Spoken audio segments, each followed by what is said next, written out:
To have her back with us. If you're curious about the last session, check out our June 2025 session titled Why We Hurt, the Science of Pain. I'll also share the link to that recording in the chat. Everyone, thank you for being here. Please join me in welcoming Dr. Setyan. Thank you, Sam. Thanks for that nice warm introduction again.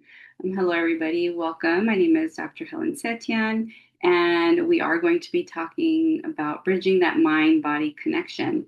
And that raffle prize at the end, that stress ball, is really appropriate for today's topic, right? So this is really a pleasure for me to talk about this. This is one of my favorite topics in neuroscience education, essentially the importance of bridging this mind body connection that we hear so much about, and how important it is for our nervous system. And why is that important, right? And we talk about the context of creating changes, right? Behavioral changes. And it doesn't have to be big, drastic changes. We're always essentially looking for micro changes in our lives that can ultimately improve our ultimate well-being and happiness, right? And that could be anything from our mindset to our food choices, to how we manage stresses in our life, especially nowadays with the holiday season approaching, right? So these are all opportunities for us. And how do we actually optimize that? And that's coming from a happier nervous system. And if you've worked with me before, I've heard my talks, I'm really big on this topic. So I'm always talking about the influence of the nervous system for creating positive outcomes. And so the question is, how do we do it? We have a lot of tools, right, out there. But I want to introduce a very important tool, a tool that we have in our bodies, in our systems right now, and that's operating as we speak, and that's the vagus nerve. And you've probably heard this in social media, Oliver. There's a little bit more of a buzz now these days with more and more of like topics coming out. And there's strategies ranging from very simple home remedies to as extreme as surgical implantation for stimulating the nervous system for various conditions. And so there might be some confusion of what it is, what it does. So hopefully, if you are one of those people who have been looking and been introduced to it and are confused, hopefully today you'll have a little bit more clarity and have some tools that you can utilize. And if this is new for you, same thing. I hope this is something that you can take home by the end of today, where we can actually begin utilizing this practice.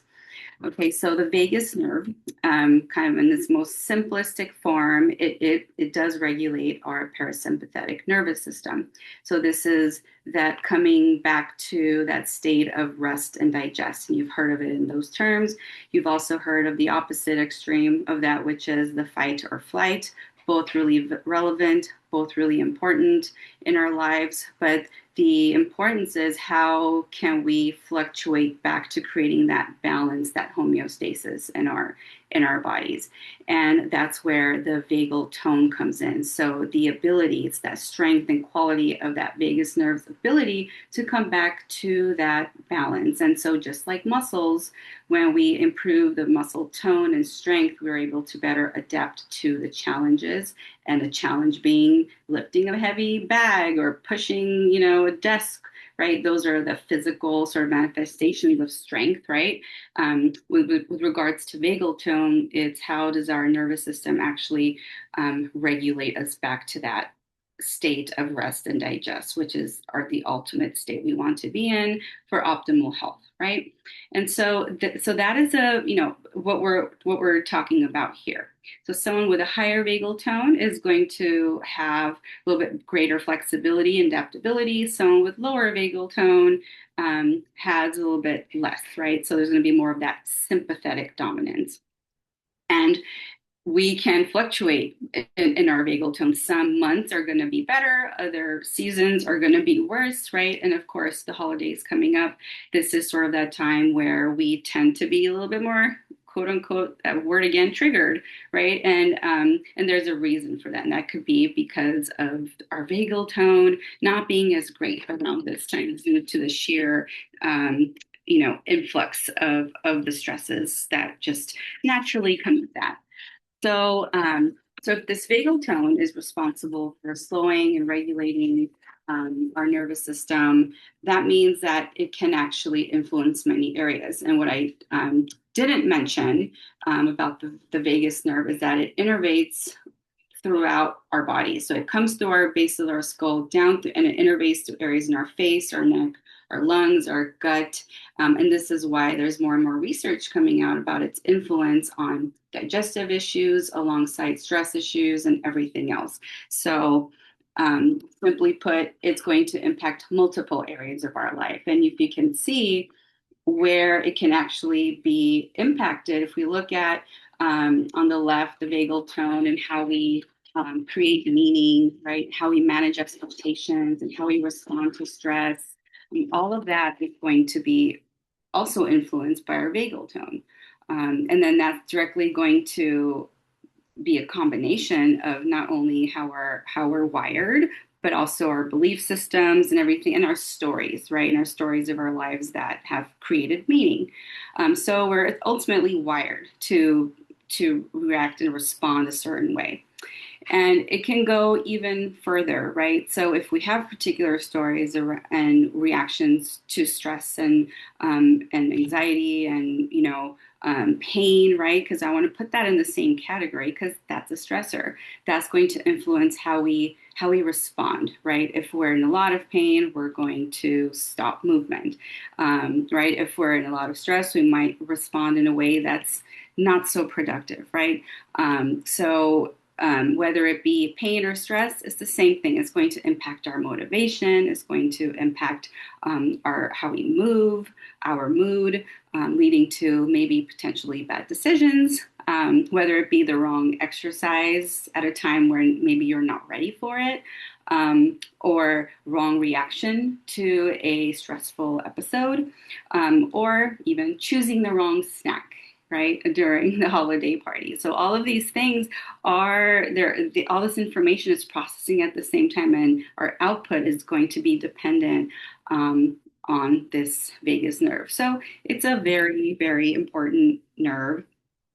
And so our nervous system is incredibly is very plastic. So there's this concept of neuroplasticity, and which is our nervous system's ability to change. So if we're in a not so great regulated place and we're operating off that sympathetic drive, then we're not going to have good outcomes, right? So if we utilize practices, which we will go into here shortly, among many other practices, then we're going to be in that better state where we can create the outcomes that we want. So the question to you would be, what would be the outcome for you? Is it to decrease stress? Is it to increase that sense of calm? Is it to relieve pain? And I talk a lot about this, and you can, again, go back to that lecture. Is it to detoxify the body? Now we're getting into other areas that are influenced by the vagus nerve. Is it to improve your immunity, energy, your focus? Do you have blood pressure issues, right? Digestion, is there something off right now? As we know, when we're stressed, so is our digestion, right? Or our sleep. There's no separation between that. And then how about helping support a correct posture? And so that's kind of like, well, how does this nerve have anything to do with my posture? And which is what we'll get into here shortly. But it also impacts our musculoskeletal system as well. So some of the vagus nerve practices that you might have been introduced to or seen have been humming. And this is a very simple way of directly influencing the vagus nerve on the spot. And you could be at work, at home, in the car. Humming is a really great way of stimulating that. Other things would be gargling or singing. Cold water immersion is another big one. And of course, there's an asterisk because you want to make sure you're safe to do that. So someone with blood pressure issues, any heart conditions, definitely want to make sure you talk to your doctor before you do a cold water immersion. But there is pretty good, you know, studies out there showing how that can impact the nervous system.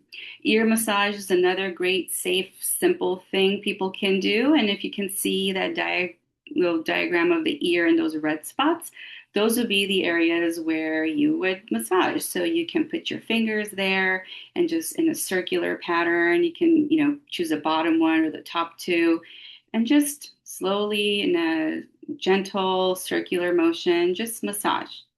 And you can go for a minute, 2 minutes, whatever amount of time you have, and just massage that area. And as I'm talking, this is definitely helping my nervous system as I'm here giving a talk, right?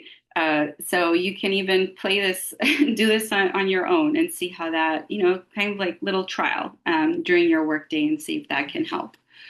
Other practices, meditation, mindfulness practice is huge. There's definitely more than enough studies to prove its effectiveness on stress management. And we will be doing a short form of that today at the end. And of course, regular exercise and activity. If you can just get on regular walking routine or incorporating a little bit more movement in your day, you're going to automatically improve that vagal tone. So if you've been on the lower end of these activities where you haven't been performing your mindfulness or meditation practices or haven't been as active, right? And you've been more in the do, go, go, go list phase, incorporating either ear massage or maybe go for a walk, right? These are some practical things you can do to add it to that bucket. And I like to look at in buckets, right? The good bucket, like, oh, I just exercised. Oh, I just drank some water. Oh, I just had a good snack. And then the other bucket of I just, got annoyed again. Oh, I'm not focusing, right? It's these we're constantly moving between these buckets, and that's that sympathetic nervous system, right? So it's a good way of sort of tracking where you are with that. So we're going to track ourselves. We're going to do a little stress level check, and you don't have to write it in the chat or, say it out loud, but just as an internal check, if you had to rate yourself on the scale, where would you be? Stress level. Could be emotional. If you want to put physical, if it's more of a physical stress, then you can do that too. Just find that number for yourself.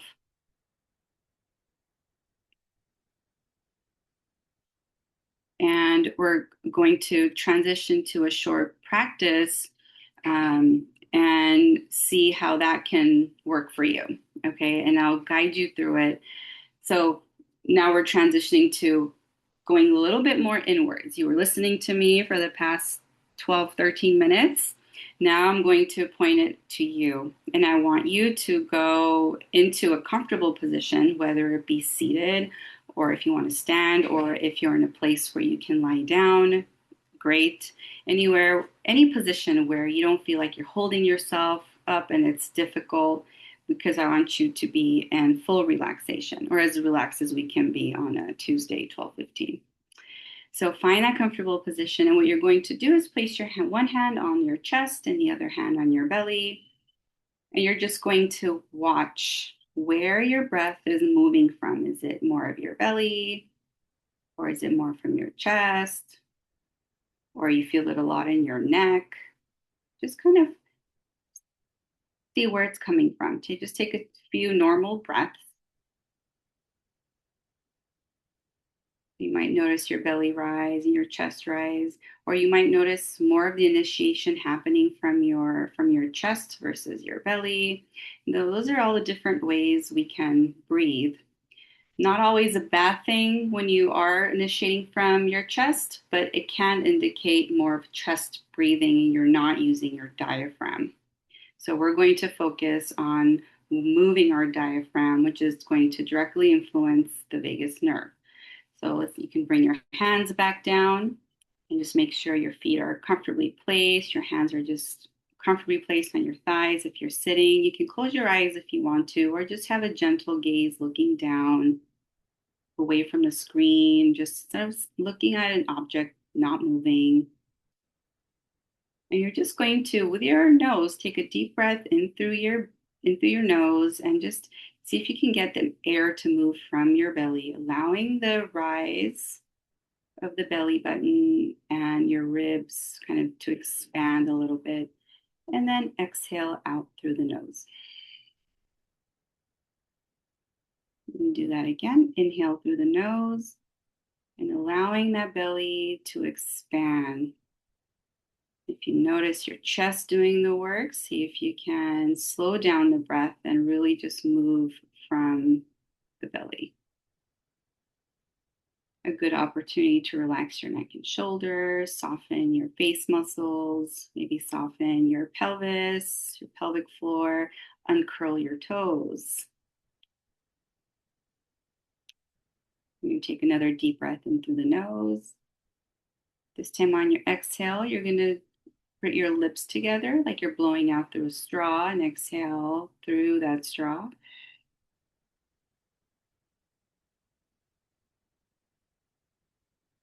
And that's going to slow it down to create some resistance. And again, inhale through the nose. Hold it for a moment and then exhale.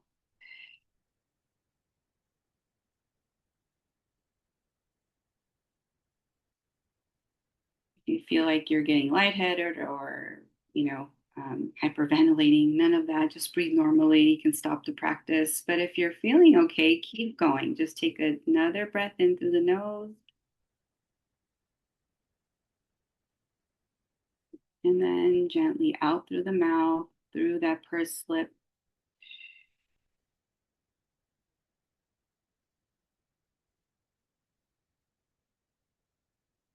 And then one more.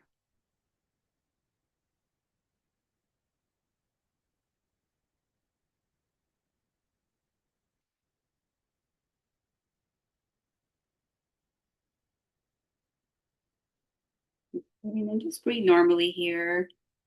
If your eyes were closed, you can gently open them.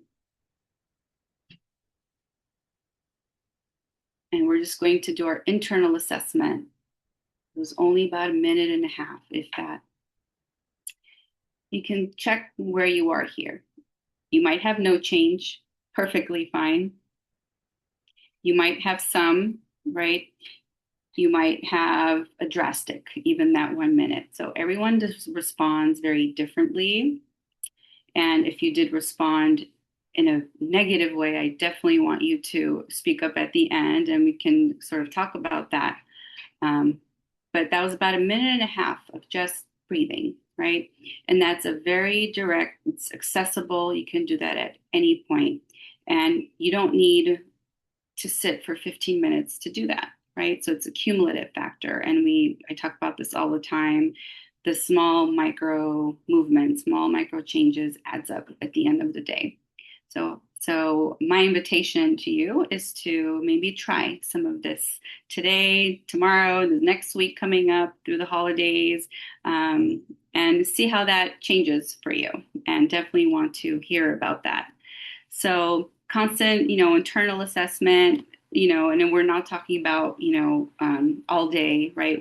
But kind of check yourself. Where am I on this stress level? Am I agitated, right? So this is part of that mind-body connection we're talking about. And the more we give our opportunities to sit and just do that, to perform this mindfulness practice, we're going to have just that much more information about where we stand. And I'll leave you with a quote by